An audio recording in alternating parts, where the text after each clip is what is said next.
We've got Star Trek beeping, beeping, Star Trek beeping. Hello, everyone. I'm pretty excited today. I am so excited because I have been blessed so much since I started watching this channel. Yeah, I watched this channel. Since I started making videos for this channel, it's been a pretty crazy, what are you doing? Let me have my moment, goddammit. Let me have my moment. Sorry. No, it's all Chris, I don't care. But it's kind of my thing now to have us covered anyway. Whatever. But here's the deal. I have been just extremely blessed beyond imagination. And people might think that I'm joking when I say this, that I'm like trying to like blow up like 400 subscribers is like literally peanuts to like all these like big wig people or whatever. Literally peanuts.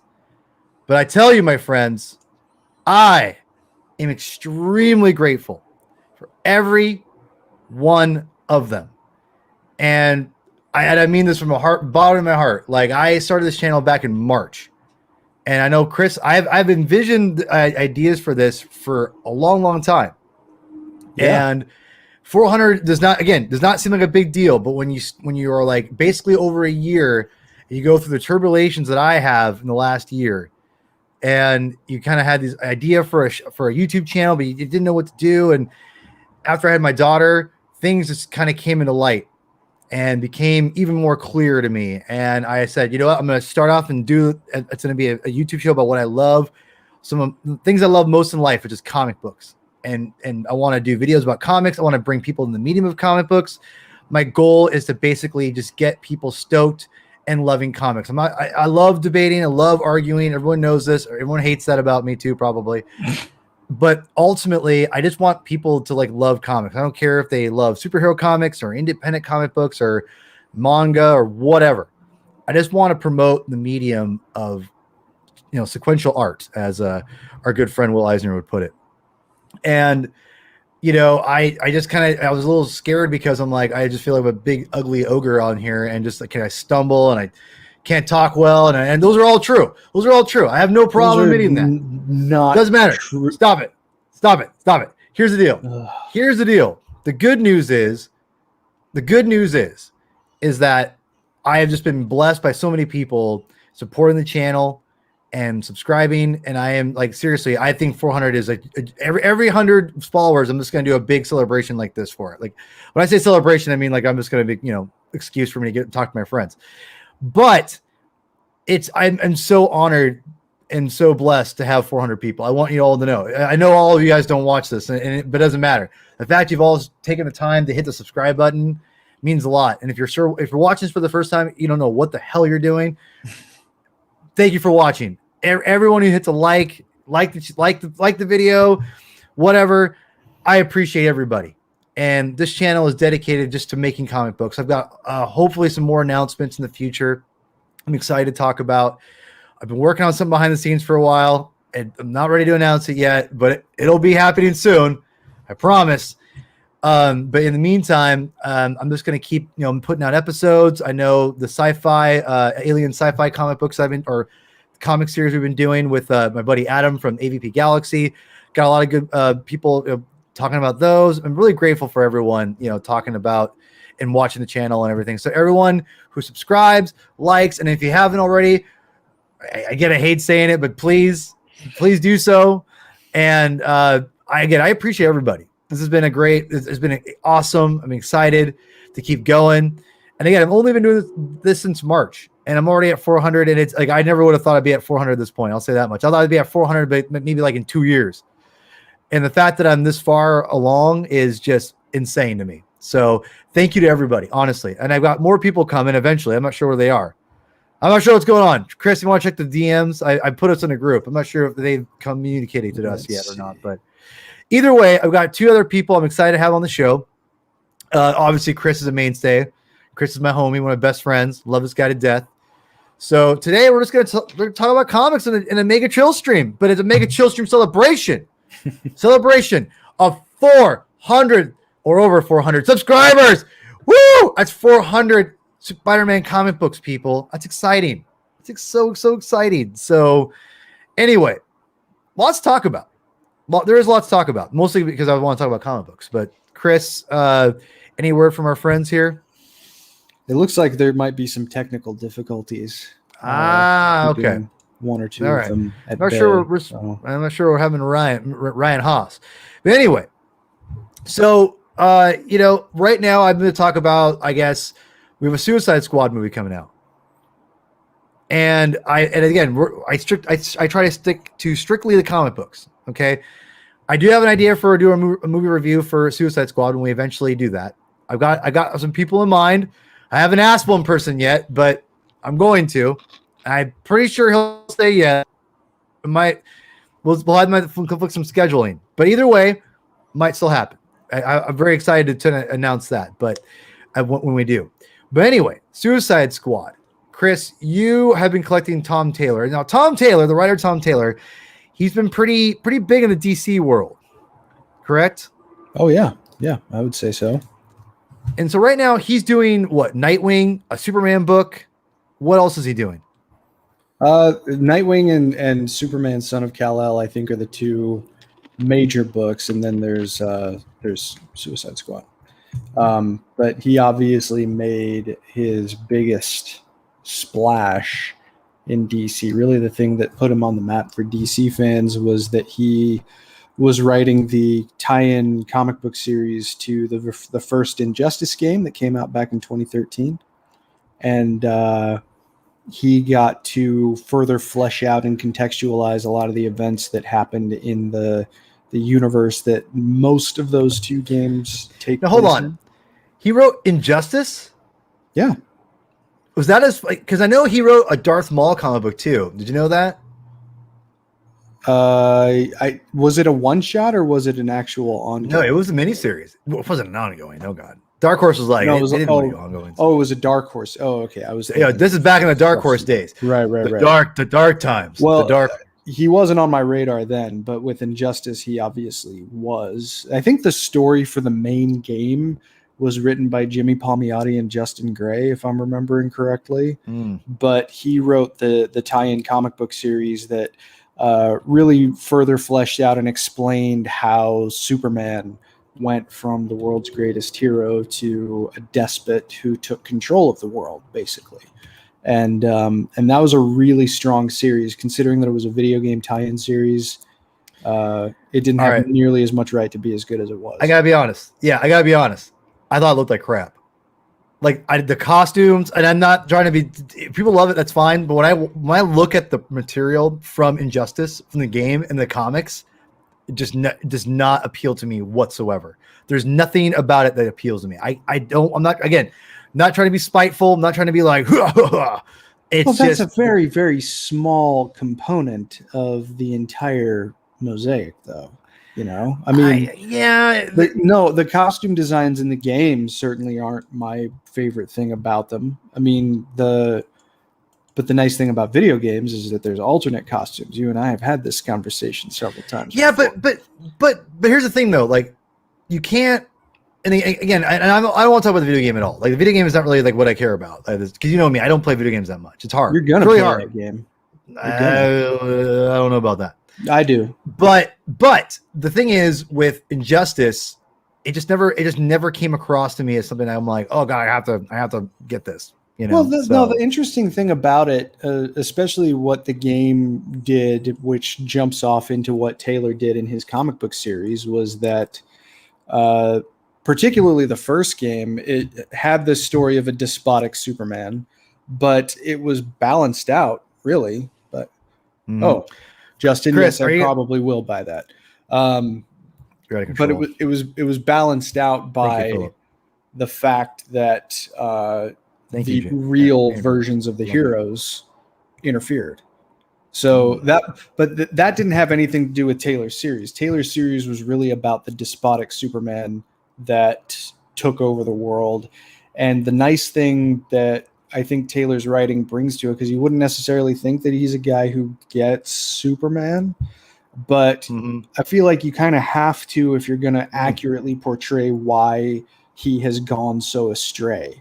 And that series, I think, did a really good job of showing how the Superman that we know might just break a little bit. But I mean, the cool thing about the game is that you have real Superman versus this dark reflection of himself. And that was the really cool part about the story of the game. But his series was way better than it had any right to be. And that is something. I mean, and Tom Taylor had wrote some Spider-Man comic books. Now, Tom Taylor's got a lot of buzz right now. And again, I've heard really good things about his Suicide Squad comics. I might have to come over to your house and read them, because Lord knows I don't really want to buy them because it's too expensive. Life is expensive, let me tell you. Well, but cover prices now are creeping up to $5 a book, which is ridiculous. Come on, man, get with it, guys. Come on. But the thing is, I desperately want to get into the new series. I've heard great things. The lineup is obviously reflective of the movie, which again, I don't begrudge that at all.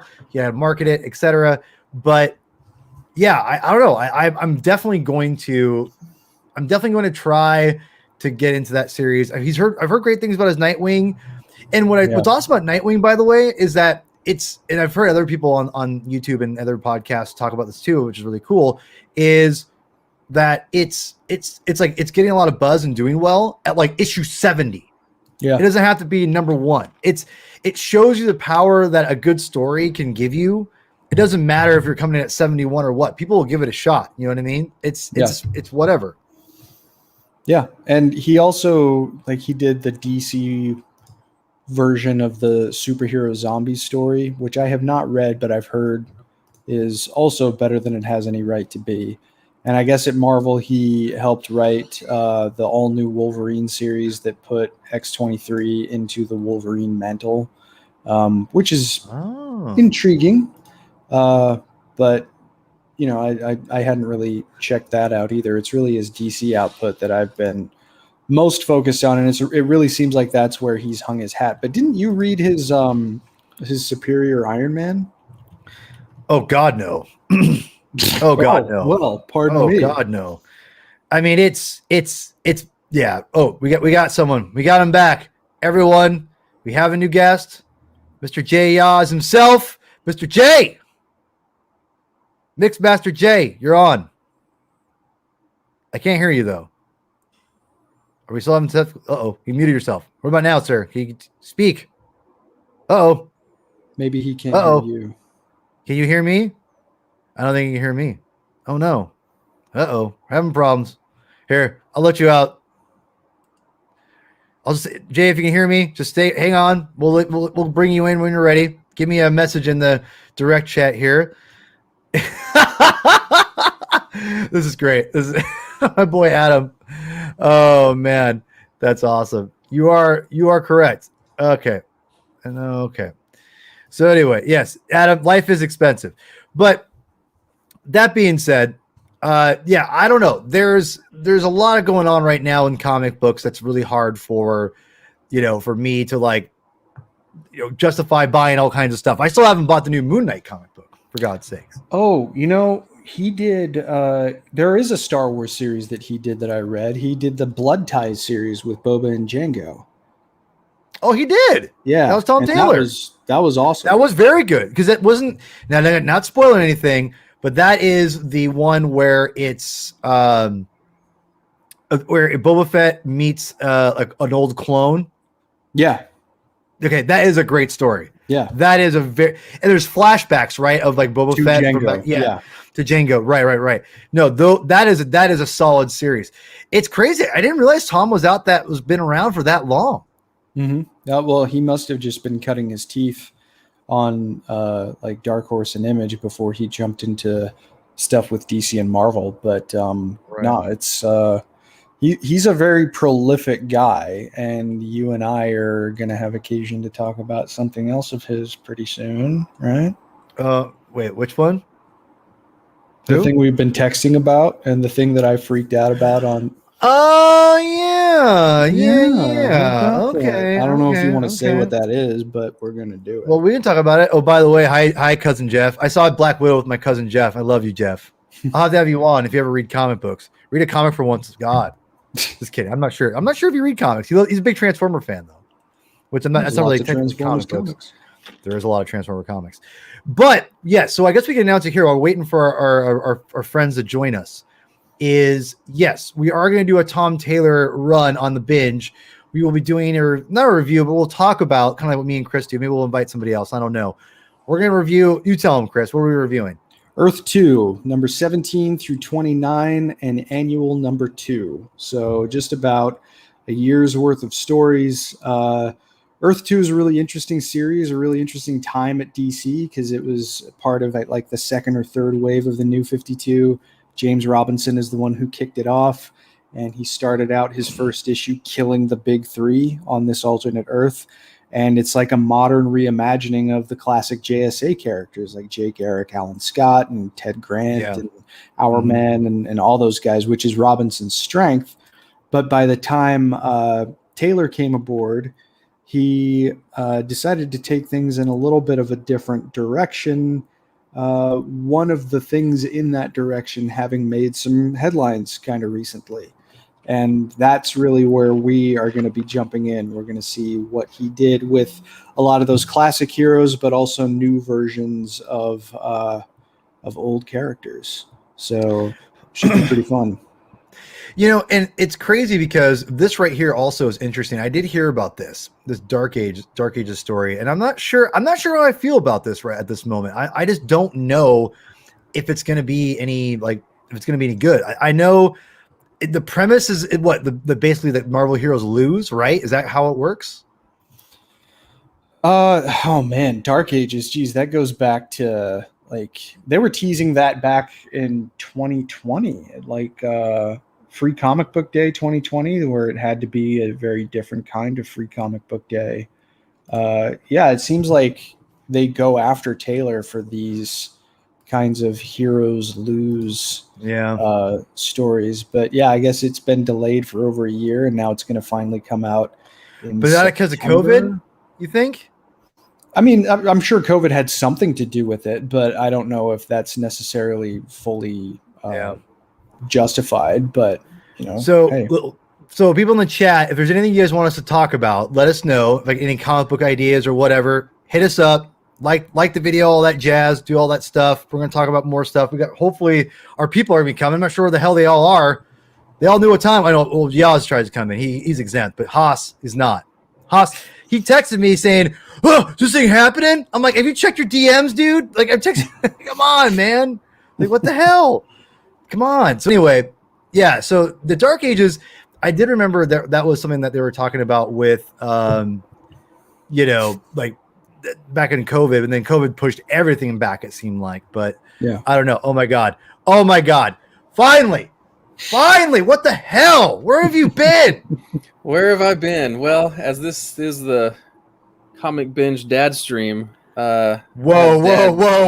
Dad This is Dad Bod stream? No. Not Dad Bod stream. It's not Dad Bod stream. Which, by the way, you look fantastic. You look fantastic. Thanks, bro. You look so good. You look so sexy. I'm so proud of you. I don't know how to take these compliments, but I appreciate it. Just take them. Just take them. You're a handsome man. You're a handsome goddamn man. Join the handsome man club. Thank you. You know, that's all I gotta say. But are you? So we're on the Tom Taylor kick right now, okay. Mr. Ryan. Okay, yes. What's your take on Tom Taylor?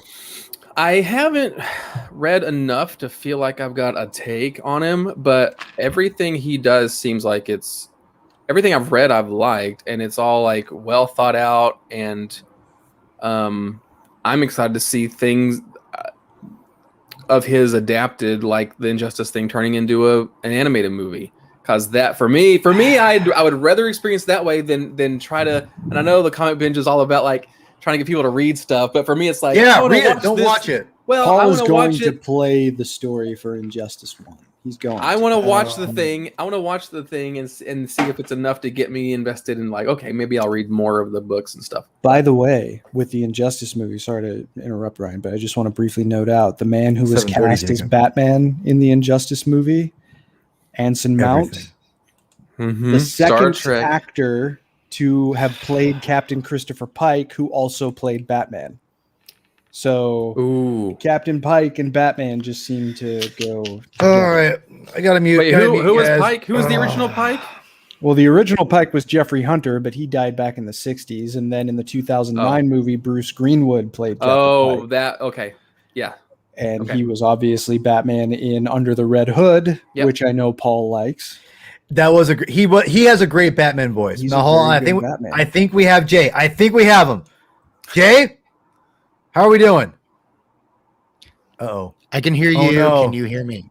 Yes. I can hear you. There you go. But there you go. Your mouth is like this, so we couldn't tell. It's like, can you hear me? Yeah, exactly. Exactly. My microphone's a little low on the desk. It's all good. It's all good. Jay, what's up, man? For a chill time, my computer has no chill. So it's the Mega Chill. It doesn't have rules, man. It's anarchy on the Mega Chill stream. You know what I'm saying? It's just complete anarchy. So Jay, we've never formally had a show. It's like we're people are seeing our first live interaction, of talking to each other, besides through a computer screen, right? So, but my question is, I guess I know these guys' stories. I don't really know your story. So I want to know your comic book origin story, homie. Tell me. So my my comic book origin story stretches way back to well, let's see, probably about 6, 7, like when I was 6 or 7, not like 6 or 7 years ago.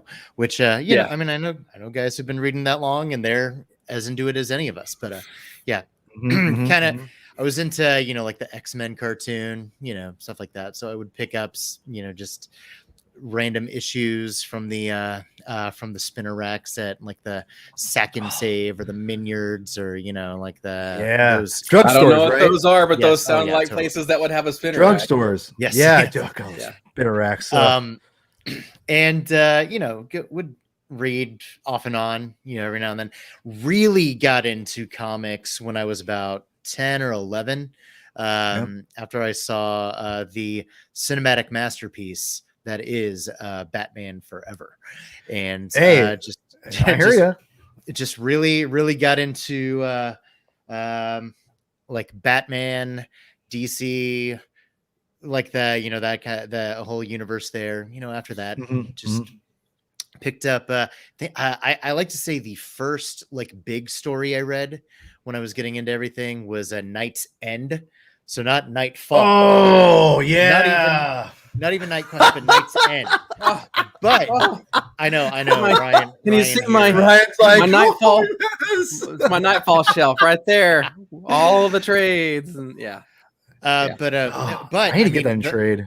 The thing that was so great about a lot of those crossovers back then was they were written so well and so tightly edited that you could jump in at the third arc of the overall multi-year story and still piece together what you need to know. That's a good point, by the way. That's a lost art. I feel, and there's some stories in these days, I think we all agree, are somewhat tight, but it's harder and hard. Well, it feels more daunting now, which I don't really know if it's why there's a difference. But back then, it was. I'm not sure why, but it definitely felt more welcoming as far as a new reader to just jump in and be like, hey, And that's why people always ask me, where's a good place to start? I'm like, just jump in, just do it. And that's kind of that's what we did. I have no idea what the hell's going on half the time. I didn't know when Batman. I think a lot of it. What goes on now is every title is written for the trade.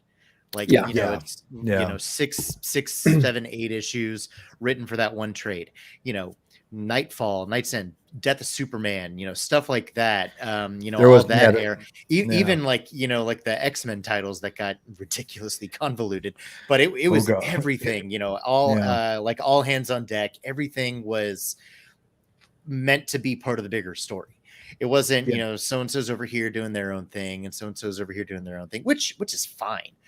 Sometimes that's nice because if you're not liking what's going on in one title, it's nice maybe to jump ship and go read something else for a while. But I mean, there was also just the fact that all the books could stand on their own but still be part of a bigger conversation, a bigger narrative. And Nightfall is pretty great.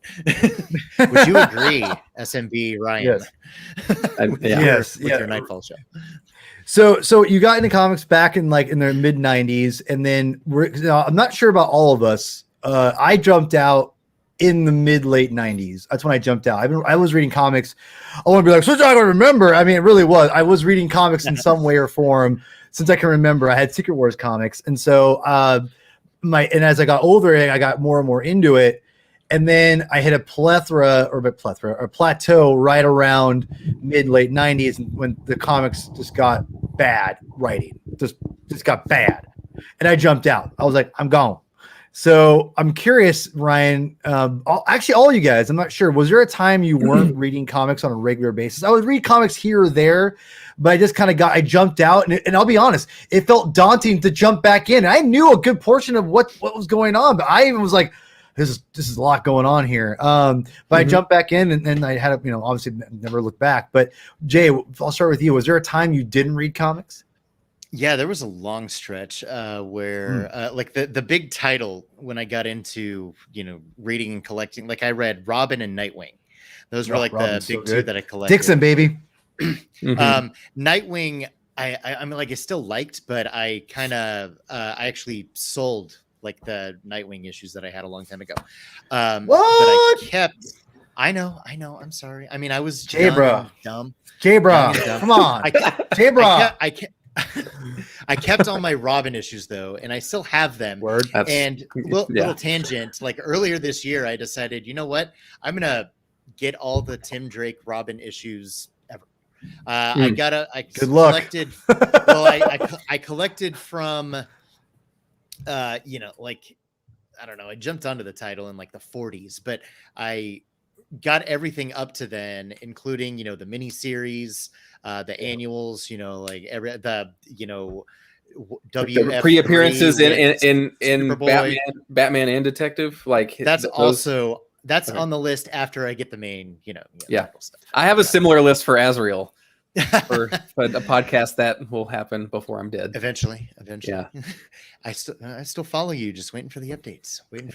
On the Yeah. When is the Azrael podcast dropping? When it's this century sometime. That's fair. There's like 4 episodes recorded, but I need to things need to calm down in all aspects of everything. So with like Robin, my little tangent there. Robin, I collected up to like 85. And then just kind of fell off. But I've actually pieced together a lot of it since like the beginning of the year. I've gotten probably like 40 or 50 issues, just diving into back issue bins and everything at local comic shops. Yeah. And then I have some buddies that have found some issues, either part of their collection that, they said they'd, ship my way, or have found at their comic shops and, would, help fill in holes. But anyway, I stopped, probably around the same time, maybe late 90s, early 2000s. I read some bigger stuff like here and there, if it was a either lauded, like critically lauded, or just seemed like it was a big deal.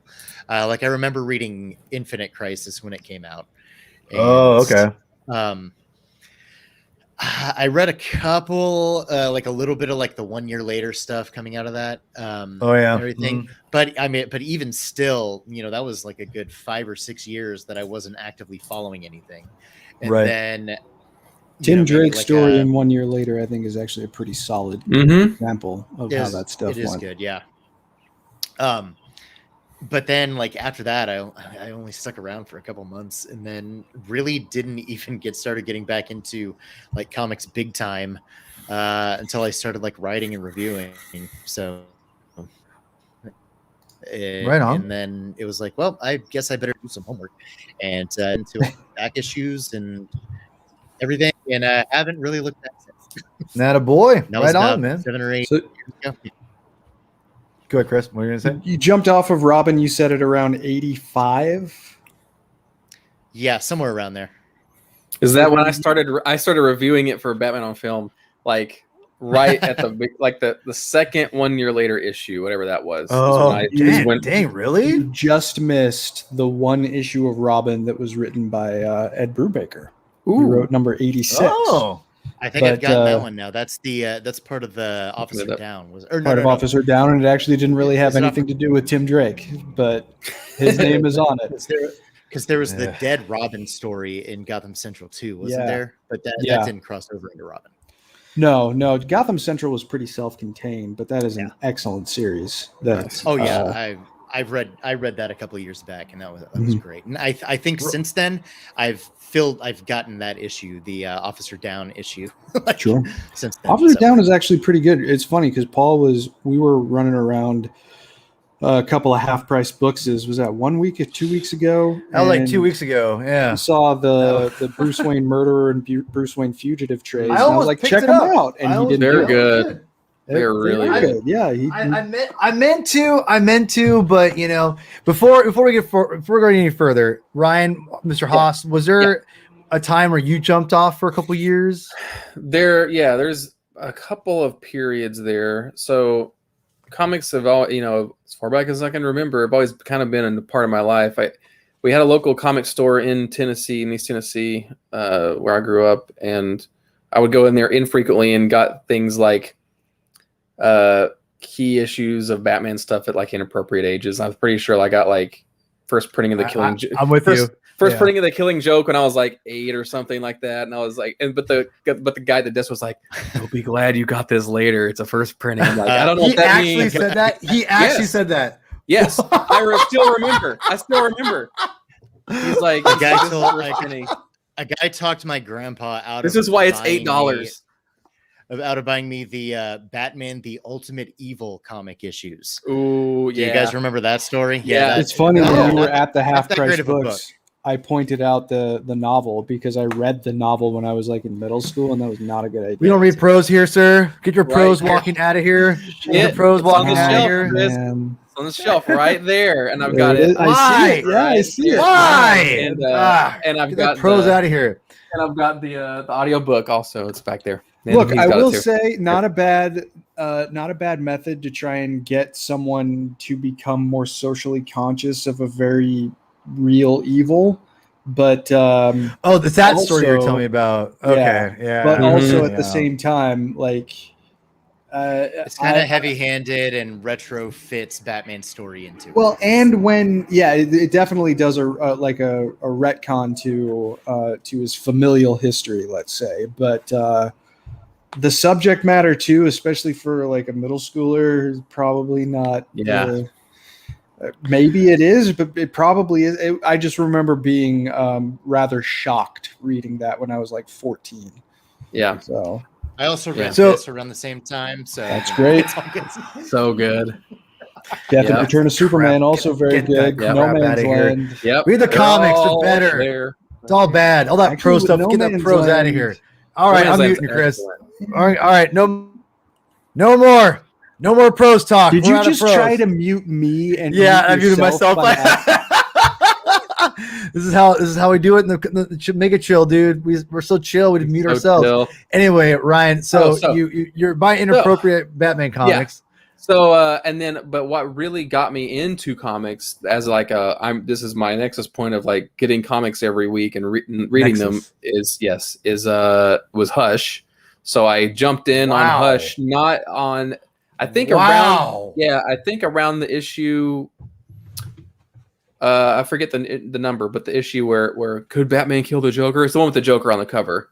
And then I went and got that issue that day, and I got all the issues before that, and then ever since then I got it every single month and subscribed to it, and never really stopped reading DC Comics on the regular since then, except for a couple periods, which a lot of people I think would share this one, was like that like last third of like the New 52.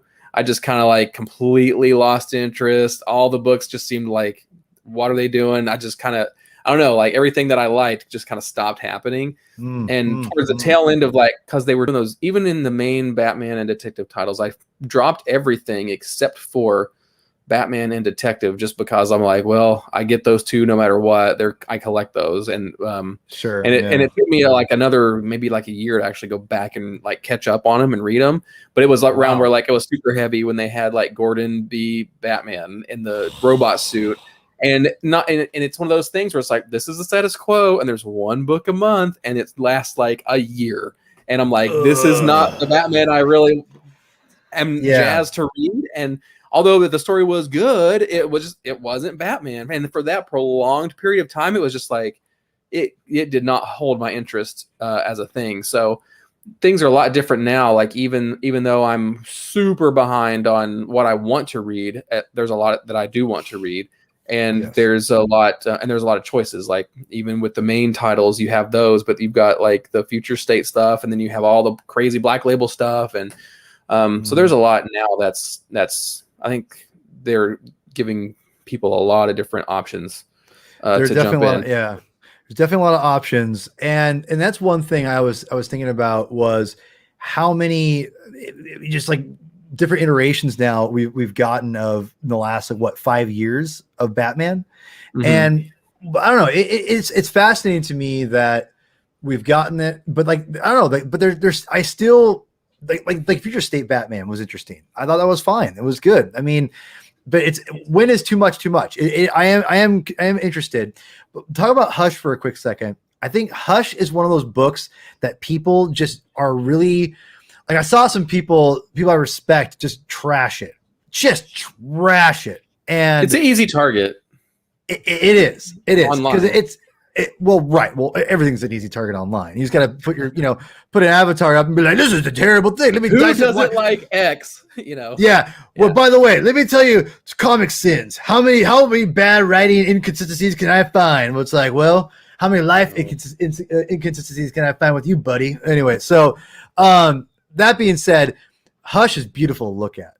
I'm just gonna say it. Like I think it's Jim Lee. I remember I would go into when I wasn't reading comics on a regular basis. I'd go into comic shops just to see what's going on, just to see what the status quo was from the outsider perspective. Like, okay, I'll never forget seeing Jim Lee's Batman for the first time. Like not like just like the black and white one he did years ago or before he did Hush, but actual Hush comic book. The one where he's like standing over like Gotham City, and I'll never forget.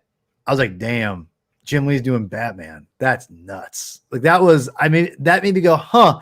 And it wasn't until I'll probably say this every time we talk about my comic book origin stories. It's always 2004-ish. I came back into comic books. I started going off and on in 2002, 3, buying some graphic novels here or there. But then once I got 2005 hit, I never looked back. I've been reading steadily since then. And it's brutal. And Batman Begins is a big reason for that. And I bought Hush. I remember going to the comic store, buying Hush volume 1 and 2, and I loved it. And maybe it's because of the art. That was like, 15 years ago? God, how long ago was that? It was a long time ago. I loved it. And I haven't read it since. And that Absolute Edition, shrink wrap still around it. I have no idea I don't know when I'm going to read it. I'm nervous to read it. I don't want to like it. Do yourself a favor. Read Year One, Long Halloween, and Dark Victory, and then read Hush. Because there's a really interesting kind of Year One arc on Hush itself.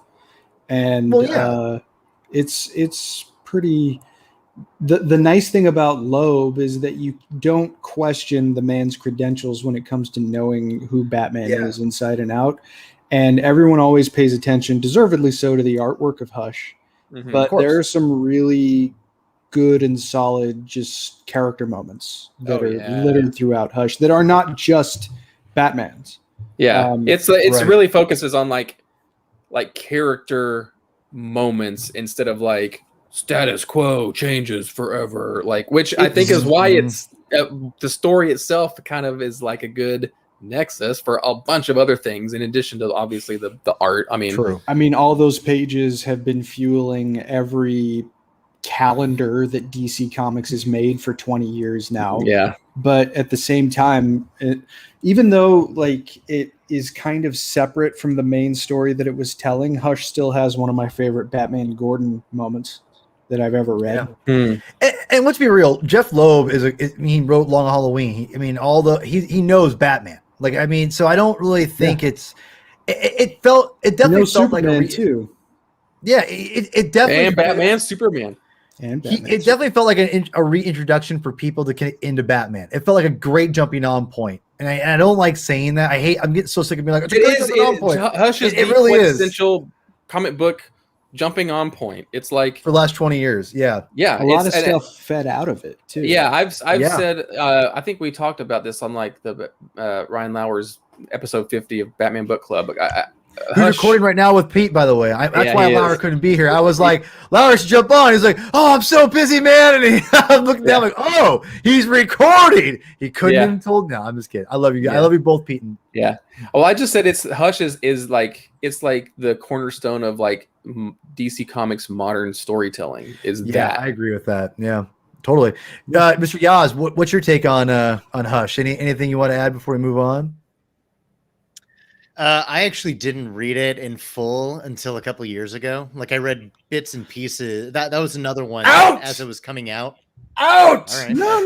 That gives I'm kidding. I'm kidding. God. I know.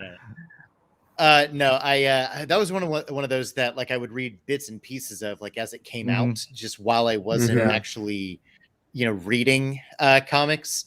But then they did the fake out with Jason Todd, and I was like, screw this.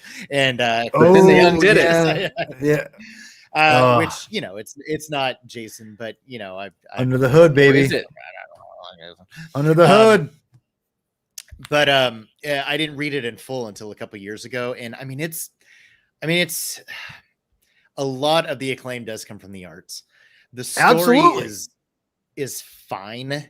I agree with this. There are great character moments, but it's not.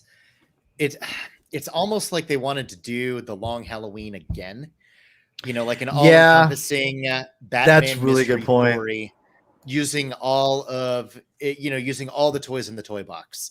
But also have it be something that, was fed into by, the issue that came before, and then will feed into, the issue that comes right after the story.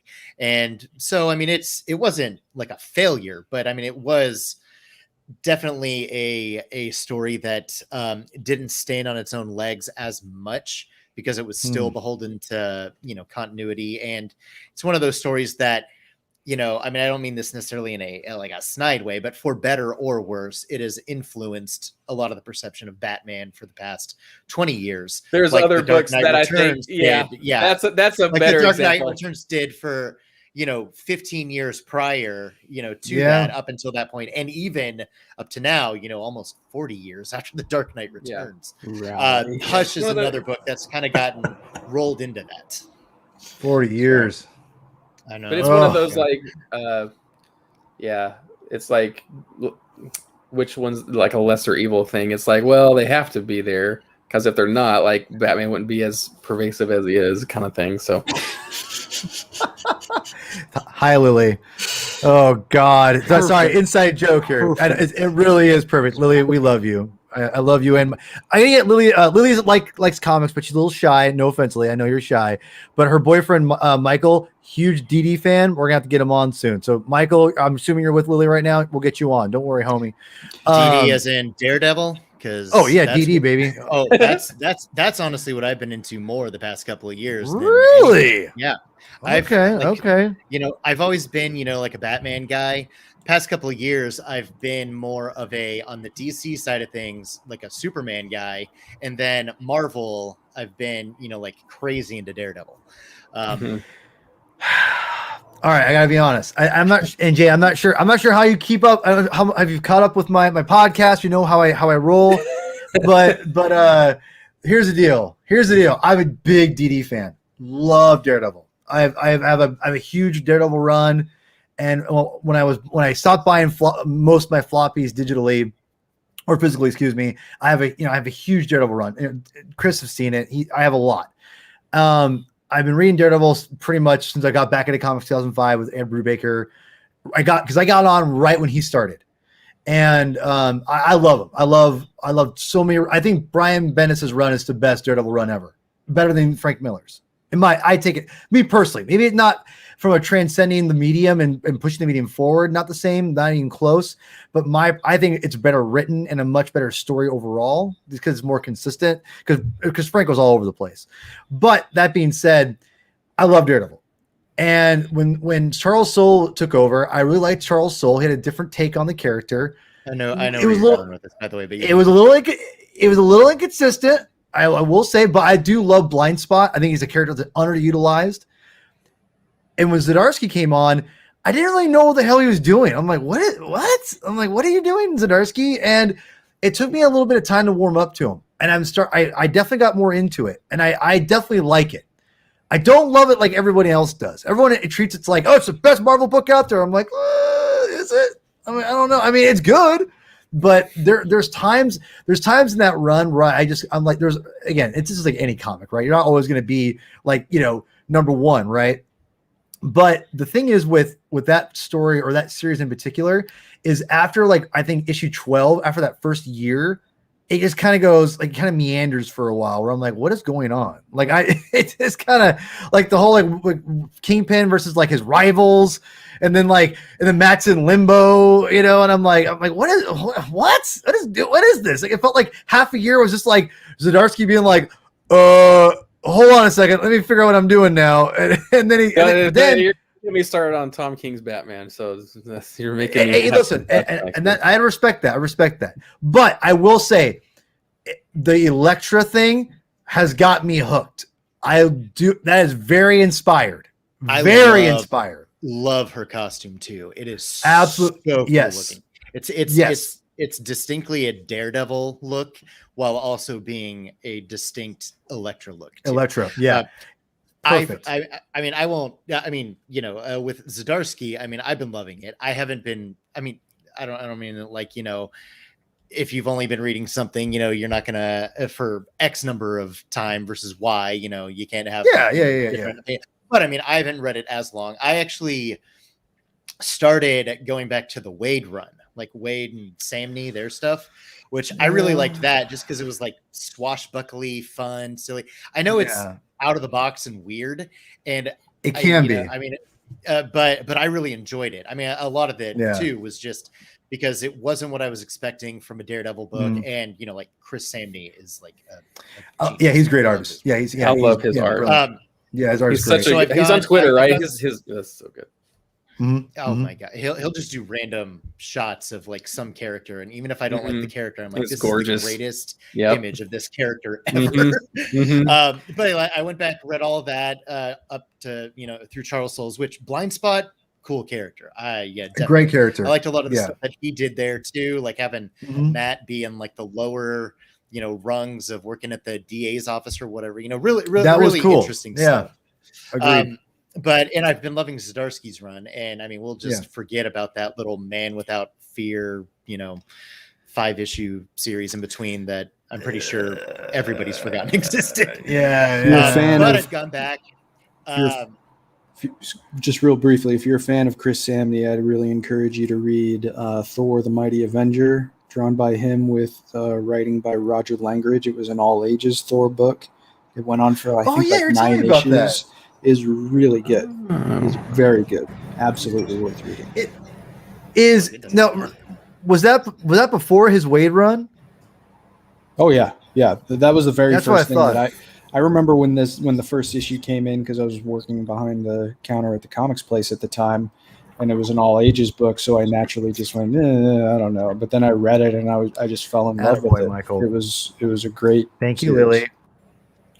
Yeah, that is Chris Samney is good. That's probably the one thing I liked about that Wade run, to be honest, is his art, because I did not dig Wade's stories. For his first initial stuff with Marcos Martin was decent, and then it just kind of Icarus, is that the character's name? That I'm not sure if that was Samney or Martin. I think Samney did Icarus. Is it Icarus, the basically the Daredevil like character that could see? He had all of Daredevil's powers, but he could see as well. I think it was Icarus. Was it? I think it was either way. That's a character that needs to come back too. That's a great character. That was a good run. Actually, I just remembered this back when what was the site? Comics Alliance, when that was a thing. I remembered like one of the writers saying that like a piece of dialogue from that issue where you find out that character could see. He says like try the red one or something like that. So I was like, thank you, what Anna. is that about? So I just went and picked up that issue and read it, and in context, yeah, that was a brilliant scene because you think the guy's blind this whole time. Spoilers for like a 2-year-old comic book. Yeah, it's fine. Yeah, that's mild spoilers because the story's still good. The story's still it's whatever. You think this guy's blind, and so Matt goes into like a toy store or whatever, and sets off the water sprinklers and everything.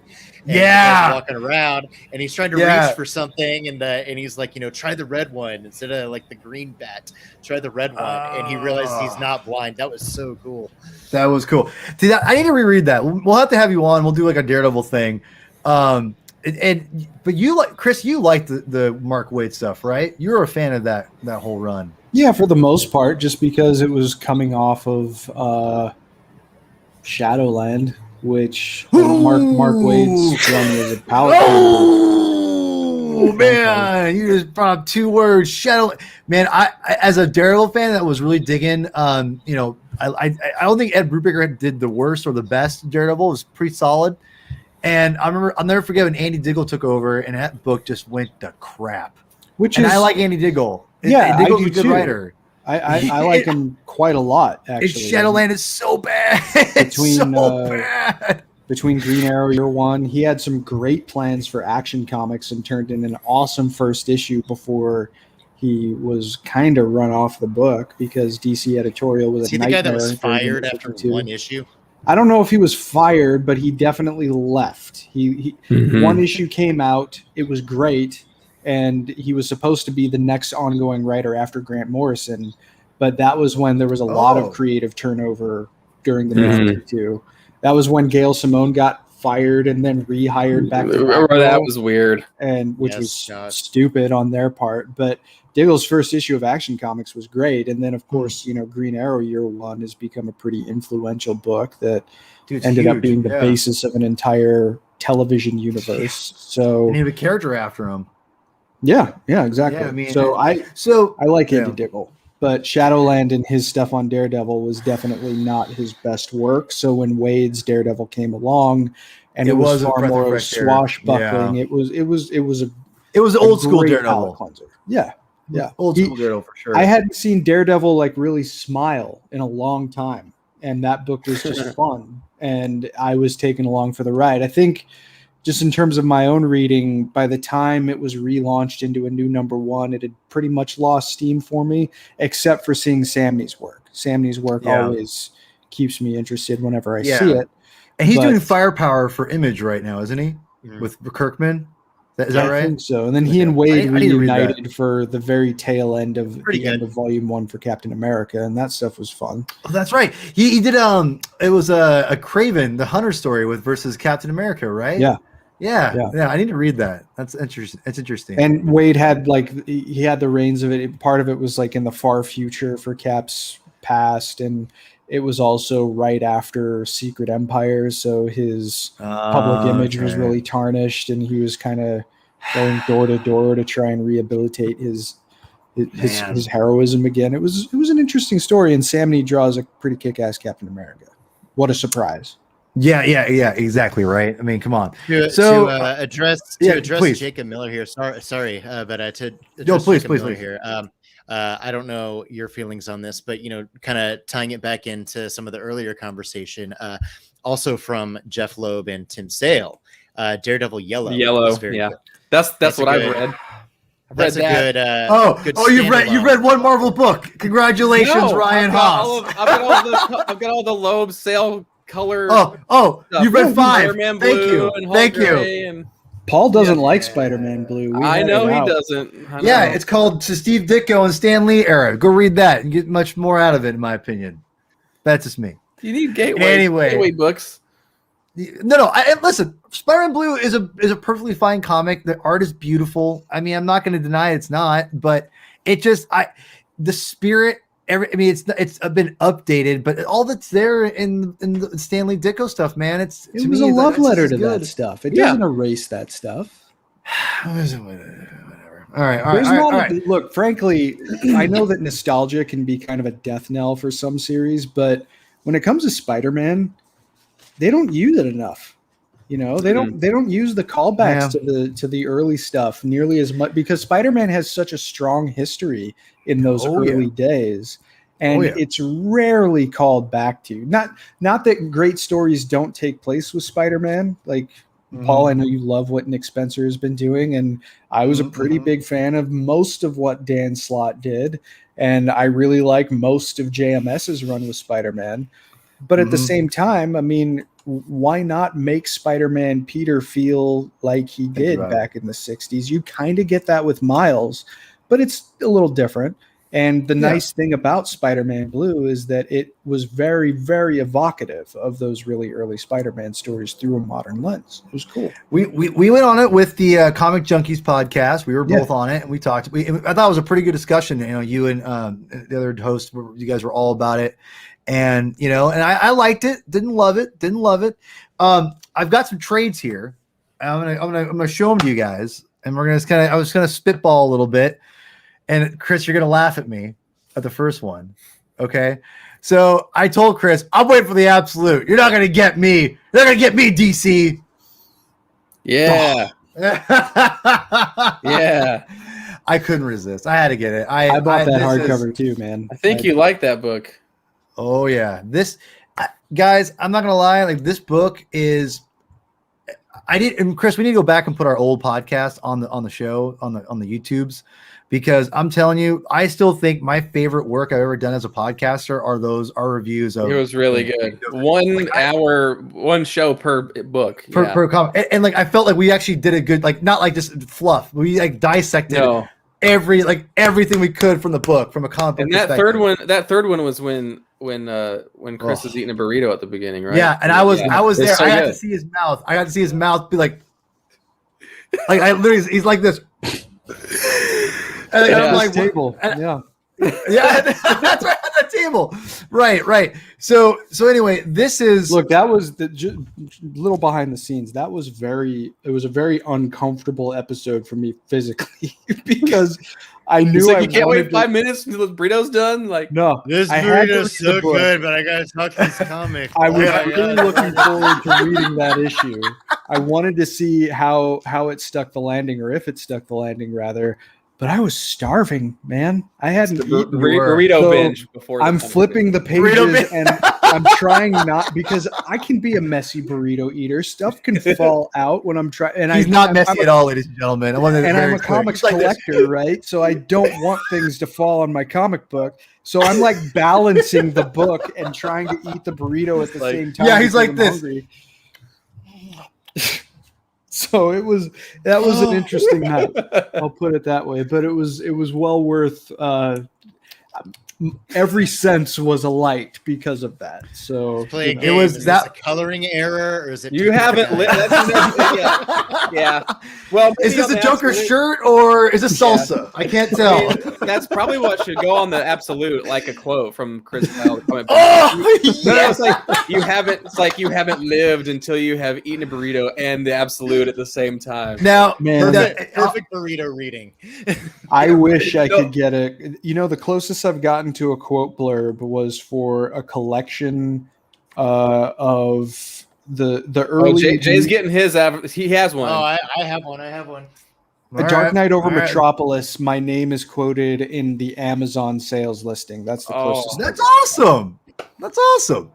Yeah, we got Batman Teenage Mutant Ninja Turtle Adventures nice collection. Let me see if it comes through. That is my pull quote right there. Attaboy, Jay. So using the word thrill rebel usually always gets you on the back of something. There you go. It's a great story how I actually found out about it too, because it's really good. Right on. First Comic-Con I ever went to. It was Comic-Con, like 2017, I think it was. Yeah. I knew that this was coming out, like the collection was coming out, and I was wanting to get it because this whole shelf here, like, you can't really see it. It's like DC animated universe, Batman Adventures, Superman Adventures, like all that stuff down there. But so I needed to get this because it, fits in nicely with the, Batman the animated series stuff. But I went to Comic-Con with, some cash to spend and everything, and only place vendors that were selling it. They were selling it for like $20, which, is normal graphic novel. It's like, okay, maybe I'll wait until later in the weekend for, until I can haggle somebody down. So you wait till the last day when they don't want to take it back on the truck. That's how I got a Kirby Fourth World omnibus. It was actually done like Friday. And I was like, okay, you have 5 of these. You haven't lived until you've gotten a Kirby Fourth World omnibus on the last day of a Comic-Con. I was like, you've got 5 of these. I'll let you go home with 4 if you sell this to me for $60 cash right now. Wow. So yeah. Dang, that's some guts. But yeah, so go ahead. Sorry, my Batman story is almost over. You're good. No, I'm sorry. Saturday, wandering the floor, super bored and everything. I find like one table that had, this book, and they still wanted like $20 for it. It's like, okay, whatever. And then like I keep moving in like two aisles over. There's like an identical table. Like it's probably like the same vendor, just, with different spots, with different like overstock books and everything like that. And I saw the book. And at this point I had gotten like in my career of, reviewing and writing everything. I just got sick of looking on the back of, covers to see if I would get a blurb. So I didn't even bother anymore. Well, I saw they had this book again. So it's like, okay, I'll look, and I turn it over. Sure enough, it's there. I flip out on the sales floor, and I'm like, I need to buy this because you didn't even know it had your code on it. I had no idea until I turned that trade paperback over, and that's cool. Yeah, so, that's awesome. So I texted everybody that I know, and hope they would be proud of me because that's awesome. I was proud of that's rad. That's great. It's I love when people are recognized for what they love to read, man. That's legit. And to finish up on the 3 Jokers, I don't know, and Ryan, you probably remember this. Chris, I think we talked about it too. There was a review, and again, people don't have to like the book. That's fine. But this reviewer tried to trash talk Jeff Johns and not a Snyder person, but because they were doing name panel grid. I remember this. Yeah, and they're like, huh, just trying to emulate Watchmen like you did in Doomsday Clock, and I was like, does this person realize the 9-panel grid existed before Watchmen? Yeah, and did they realize that Doomsday Clock was supposed to mirror Watchmen? Exactly. Yeah. And it was why is this an argument? It's a comic book. This is how comic books are made. Right. It's just ridiculous. And what I was getting my boy Alex Grand from Comic Book Historians, he hasn't read it yet, and I told him dude, you need to read this because he's more of a classic guy, and I've gotten him to read current stuff, which is really cool because he's so anti new stuff. But I appreciate you, Alex. You actually do try. I do appreciate that. I told him to read this because what they do with this is not the same, I think, as Watchmen, but it feels like a Silver Age a little bit to me, as far as not necessarily completely, but the idea of more traditional layouts and things like that.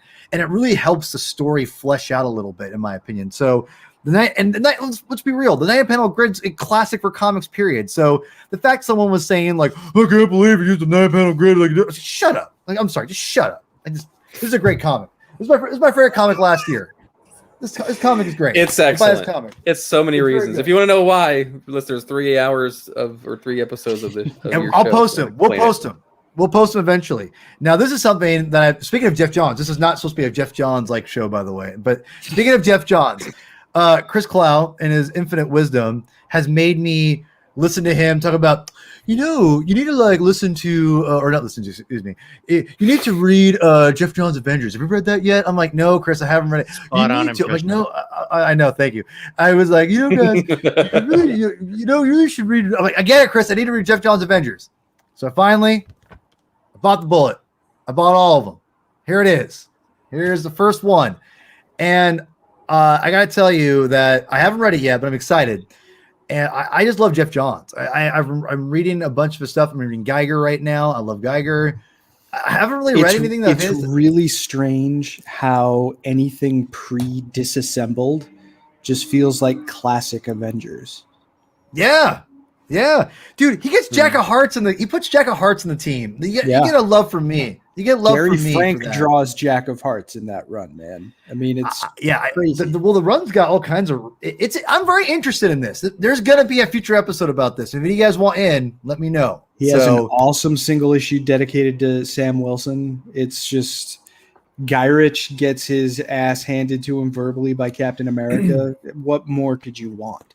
It's yes. So have any of you read this? Any of you besides Chris, obviously? Well, Ryan only reads DC, so we don't know. Chris Johns though, so maybe I'll. Give he said Jeff Johns. Jeff Johns is DC, right? He's contracted by DC, right? Justin Kowalski says it's good stuff, and that man knows. I trust his opinion on most things. There's some pretty interesting Hulk stuff in the back end of that run as well. That's kind of evocative of the Bixby show, which is cool. Oh, Pete's joining us. Pete? Are you off your podcast? Are you guys off your podcast? He's on Twitter. Okay, I get it. That's fair enough. Dude, yeah, Justin, I was thinking the same thing. Anyway, Justin, I love you. We're gonna get you on my face here. So. Oh my god, this is great. Yes, Justin knows what he's doing. He knows what he's saying. He knows exactly what he's doing. So anyway, I can't wait to. I can't wait to get instant classic. Thank you.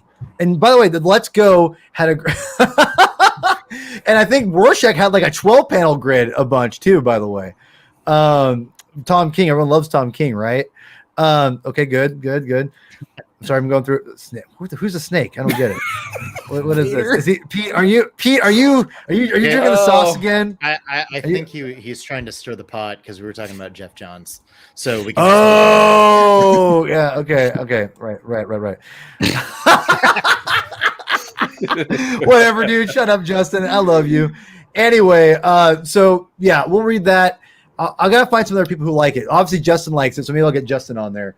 A couple more things I'll throw off to you, and then we'll end it here in a little bit. This I'm not finished reading it, but I've been rereading it, and I'm gonna finish it. This has been so much fun to read. Like I can't even tell you. Like this has literally like great. Everyone hates Greg Land. I get it. Like I know he emulates porn stars. I get it. I'm not here for that. But he's a good artist. His Black Knight is incredible. Like he looks so good. Like it's ridiculous. I like Marvel just put out a new series, right? With Steven Spurrier, a great writer, by the way. I really like Steven Spurrier a lot. Look at this. Spurrier. Spurrier. Excuse me. Steve Spurrier is the football coach. That is a great looking Black Knight. And I posted this before in the past. Greg Land's Black Knight's beautiful. Why in the hell do they put like him on a Black Knight book, man? You put him and Spurrier together, like that would sell. That would sell. His Black Knight is incredible looking. I don't get it, Marvel. You need to hire me to like do your books for you or something like that. I don't know because you just told me you wouldn't want to do that. I would. Just told me that. Anyway. Yeah, but I'm gonna say they wanted my advice. I'd say put Spurrier and Greg Land together. You're gonna sell books. But this has been a blast, man. Kang's in it. Rocket Raccoon's in it. You look the Trolls in it. I mean, this is the Watchers in it. I mean, is Night Thrasher in it? Because no Night Thrasher. He should be. No deal. I love Night Thrasher. He should be. Yes, he should be. But anyway, it's funny because the Symbiote Spider-Man comics are all in miniseries, but they're basically an ongoing because it's like the old Venom 90s way, right? Where it's like 6 issues, a little bit of a break, then 6 issues and a little bit of a break, then 6 issues, and it's all a different. Like they keep bringing it back, kind of thing. Yeah. So the first one was great with Mysterio; it was great, and then the second one is not the best. But the third one, the third one, King in Black tie-in, that's kind of retroactively. All of it takes place back in before he finds out the suit's alive. So in my Spider-Man chronological reread, this fits right into the Untold Tales kind of idea, right? So And I remember, I'll never forget. I was on and Adam, I'm gonna see if you're on this still. If you're on here, I'm not sure if Adam's still on here or not. But I was on the Spider-Man crawl space, and I remember being all these people on the crawl space were like, "This book sucks. This book's so bad. It contradicts everything." I went, "What do you mean?" And then these guys were all like, "Oh, blah blah blah, blah this," and I'm like, and like I'm one of those people that, as you can tell, I like to interact like this, and I'm just not a good like someone who could just type with like words. I'm just not my strength, and like I felt I was getting ganged up on, and I was just like, well, just hop on this Discord chat, dude. I'll just talk to you in person. Not trying to be mean. I was like, let's just talk, because you guys are like trying to get up in my grill here and try to act like you're super smart. Why don't you just talk to me like a person? And like kind of this big deal, got everyone on here, and I'm like, I just want to talk. I just want to talk to people and like debate. I love debating. And but yeah, everyone was just like, "Oh, it contradicts everything. It's so stupid." I'm like, where does it contradict it? And I'm literally rereading the stories right now that they're all like, they all got up in arms on and whatever. And it's not perfect, but it's like, it's not that bad. And people, and I use the example of Untold Tales of Spider-Man, which I love. Kurt Busiek, love him. Man crush, love him. My dream is to have him on the show and we just chit chat. I love him. And I said, okay, so you're telling me Untold Tales of Spider-Man, which takes place between the Stan Lee, Steve Ditko stuff, right? Which is great. They're telling me, but yeah, that fit way better than this Black Symbiote Spider-Man comics. I said, really? Okay, so in Untold Tales of Spider-Man, one of his classmates becomes a superhero and dies, and you're telling me that doesn't retroactively affect anything from the Stan Lee to Steve Ditko stuff? The fact that he never mentions that once in that era? Like, how is that cohesive? Nothing. I'm like, you can't have both. You can't have both. You can't have both. Anyway, it's a great series. I love it. So it's great. And last thing, and I haven't even read this, but I found this. I thought it was hilarious. Yes, Dan Slott is rolling and he loves it. Whatever.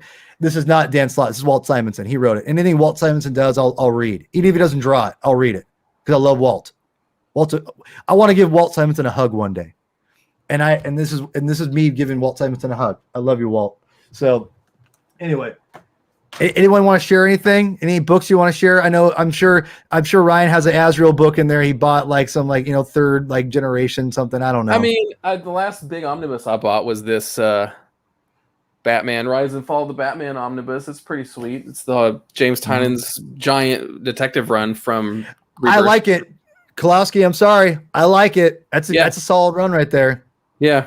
I mean, it's one of those things. I mean, it's on the Nightfall shelf because it is kind of like a quasi-spiritual successor to that whole Azrael's era. in it for like 10 It is interesting. You're right. Azrael's part of the team. Gotham Knights. It kind of popularizes that whole like team dynamic, and it's turning into a video game. Justin. So pretty rad. Yes. Chris, go ahead.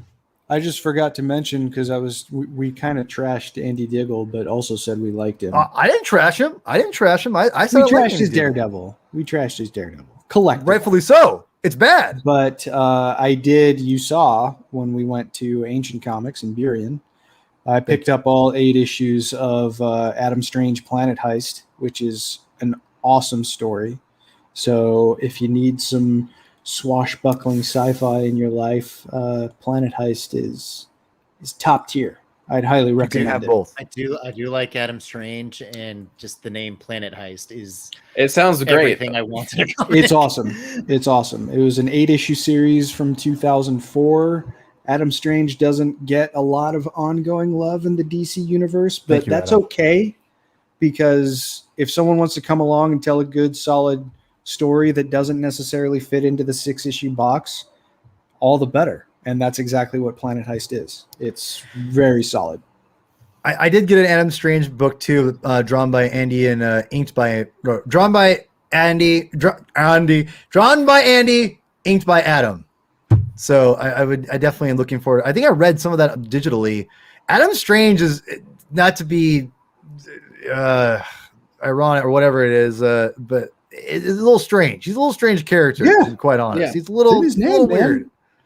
I was just on the 2 episodes of Swamp Things with our buddy Robert Reinecke, where we talked about issues 58 and 59, I believe, of Swamp Thing that guested Adam Strange, and those are really solid issues too.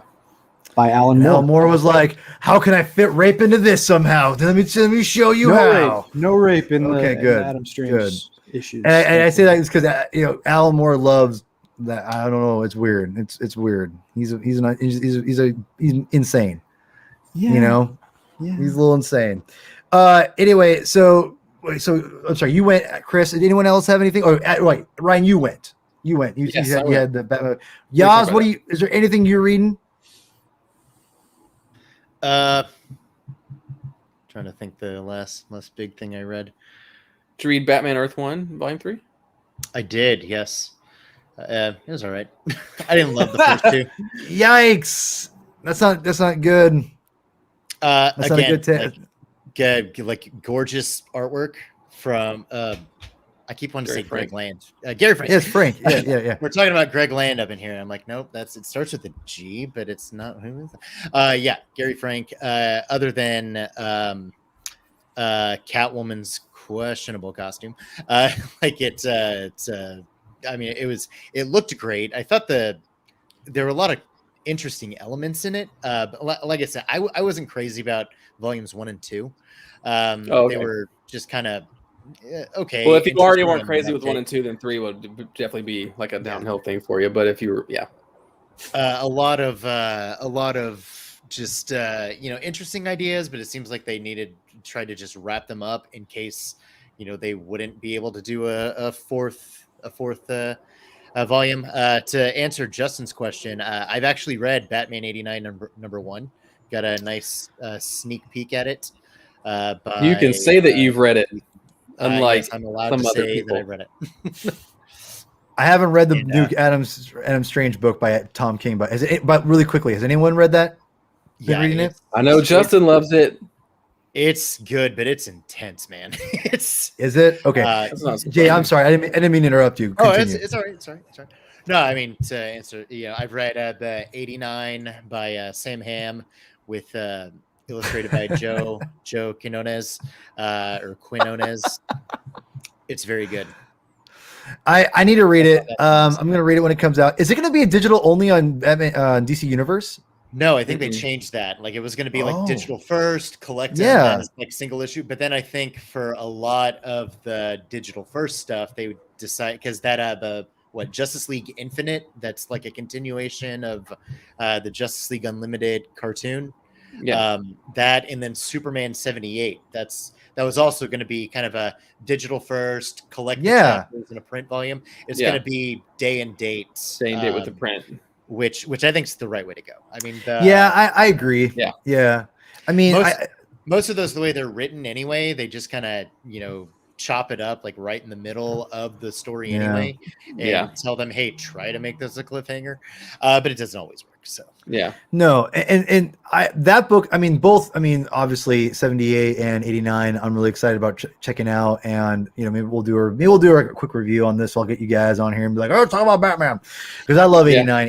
89 is one of those quintessential things in my life that helped me. Again, Batman 89, Dark Knight Returns. I read and watched the movie, right side by side with my brother brought it home. People just, I always think people don't believe me when I say this, that I grew up on the Dark Knight Returns. I literally grew up on it because my brother he's 6 years older than I am.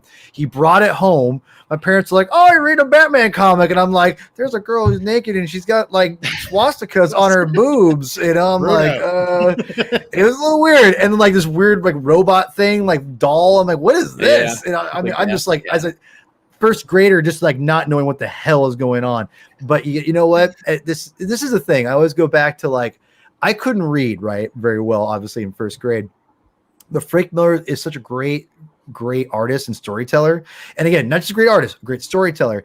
I can tell exactly what's going on from the pictures. I did not need to read the words at all. And that to me is what a true comic book is that it's something you can just look at the pictures. You don't need to even read the words. The words enhance the story, help you understand what the characters are going through. But as far as following the story, you don't even have to read the words. You can just read the expressions and the body language and the action scenes. when a comic can do that, whether it be drama or action, that's when you know it's a good comic. You don't need words to enhance a story. It's nice, it helps, and it enhances all of that. But to me, the art and the storytelling within the art is always going to trump anything the words that they'll do.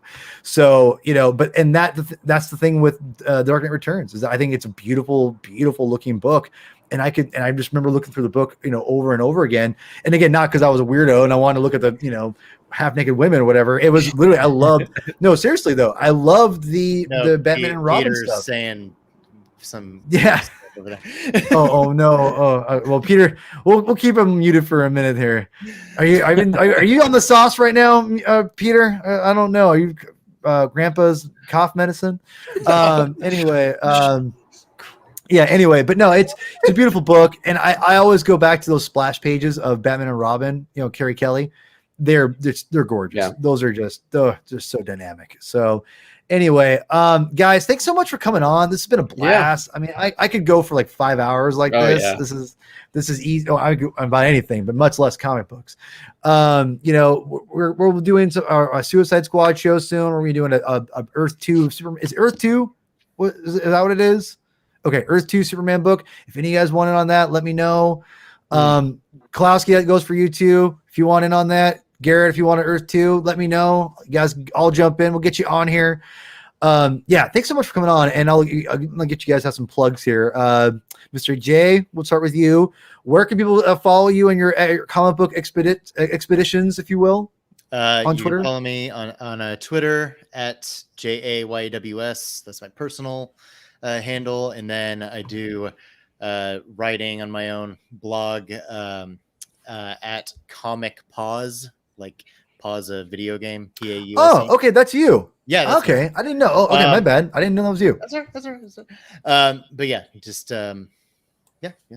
We know, Peter. We know. Awesome. And Jay, it's cool because, and really quick, we've interacted here or there, back, and we finally followed each other, like last year or whatever. And you're super cool, dude. Mad respect. I know we both have a music background. We both play bass, so we got to talk about that one day. Because I think we have more in common than you probably even realize. I don't know if we talked about that. Some of our musical backgrounds, some of our history might be a little bit similar. Of a certain genre or a segment of music, underground music potentially. We'll talk. We'll talk later. But yeah. But really, I have really no quick, idea where this is going. So all right. Yeah, I believe a lot of the Tooth and Nail bands, perhaps. Oh, okay, gotcha. Yeah, that's what.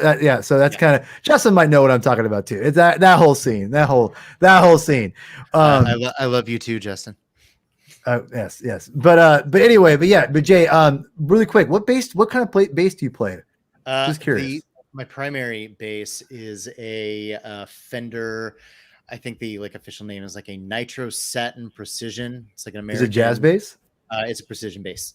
Okay. I also have a G&L L2500, I think is the model. It's 5-string with dual humbuckers and everything. 5 strings. Too rich for my blood. I like to use the P bass more often because it's just very stripped down, laid back, can get good. Oh yeah. By the way, and really quick for all you music people out there, I'm a Mexican Fender jazz bass. That's my weapon of choice. Love that thing. Love it. Not a big P bass can sound good, but not really my jam. I'm more of the jazz sound. But anyway, we'll talk music some other time. Oh, yeah. Maybe on the music binge or something like that when I start that eventually. We should cover Daniel Warren Johnson's Murder Falcon. Oh, dude, yeah. Because the bass player rides a woolly mammoth in that. And it is the coolest comic book ever written. Daniel Johnson is a genius. He was Beta Ray Bill, also to give it a plug. That's a really good series right now too. His Beta Ray Bill miniseries. Anyway, so I like the Daniel Johnston, the singer songwriter who was Daniel Johnson. Forgot about the other guy. Yeah, he's good too. The other guy's amazing. His Beta Ray Bill is incredible. I love that stuff. Anyway, yes, but Jay, great to have you on. Love talking to comics. I'm glad we got to know each other a little bit better, over the last year. You're cool. We'll get you on again. And Mr. Haas. Yes. Haas is someone we've become mega good buddies the last couple of years. Yes. I appreciate you coming on, man. I'm glad you're on. Tell us where we can find you, dude. Well, I feel like I have to answer Justin's non-question where he wanted to know what bass me and Chris play, and he knows I don't play bass, but I don't know if he does know that I did play the sousaphone, the tuba, in college. So sounds exciting. That's my thing. It's the bass of the band, so that's the bass, Justin. That's fair. So, that's fair. But you can follow me on Twitter at SMB_Ryan. And SMB stands for Super Mario Brothers, as in the movie. And you can follow that website on Twitter at SMB Movie and SMBmovie.com. Yeah, it's fine. I'll just keep going. And and I'm also part of the Robin Everyone Loves the Drake podcast, which is also on Twitter at ELTD Podcast. And I kind of do the Twitter for the Batman on Films Batman Podcast Network, which is also on Twitter at BatPod Network. And that's most of the things.